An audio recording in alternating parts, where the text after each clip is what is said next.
ओम नमः शिवाय। हर हर महादेव। श्री शिवाय नमस्तुभ्यम।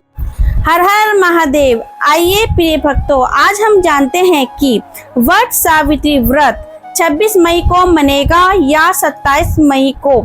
जाने सही डेट, पूजन का शुभ मुहूर्त और विधि।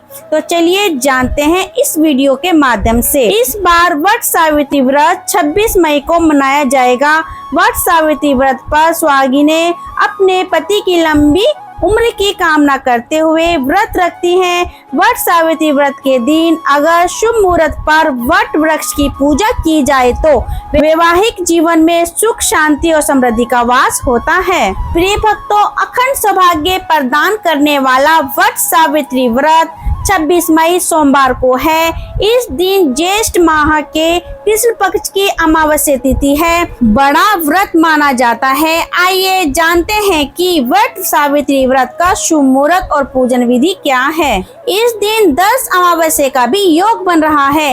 इस दिन सुहागन महिलाएं अपने पति की लंबी उम्र और सुखी दाम्पत्य जीवन के लिए वट सावित्री व्रत रखती है। वट सावित्री का व्रत सौभाग्य प्राप्ति के लिए एक बड़ा व्रत माना जाता है।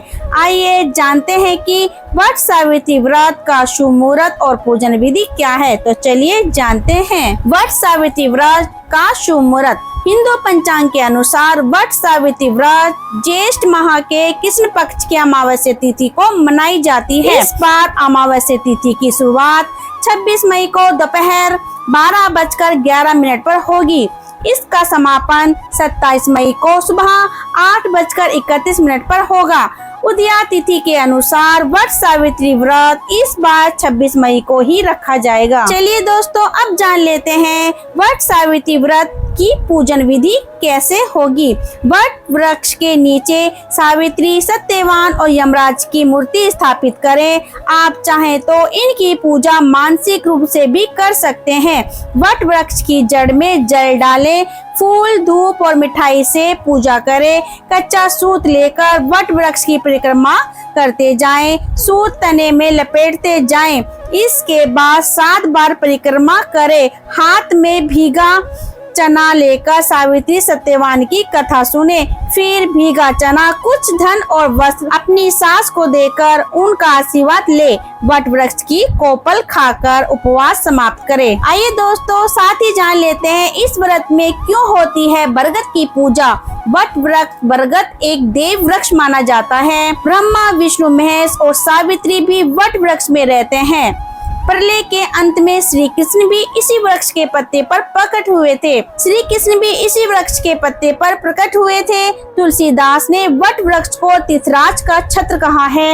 ये वृक्ष न केवल अत्यंत पवित्र है बल्कि काफी ज्यादा दीर्घायु भी है। लंबी आयु, शक्ति, धार्मिक महत्व को ध्यान में रखकर इस वृक्ष की पूजा होती है। पर्यावरण को ध्यान में रखते हुए इस वृक्ष को ज्यादा महत्व दिया गया है। आइए प्रिय भक्तों, अब जान लेते हैं वट सावित्री व्रत के उपाय। एक बरगद का पौधा जरूर लगवाएं। बरगद का पौधा लगाने से पारिवारिक और आर्थिक समस्या नहीं होगी। निर्धन सौभाग्यवती महिला को सुहाग की सामग्री का दान करें। बरगद की जड़ को पीले कपड़े में लपेटकर अपने पास रखें। तो दोस्तों, इसके साथ ही हम अपनी वीडियो समाप्त करते हैं। आपको हमारी ये जानकारी कैसी लगी? अगर अच्छी लगी है तो लाइक, शेयर, कमेंट करना ना भूलें और हमारे चैनल से जुड़े रहें। धन्यवाद।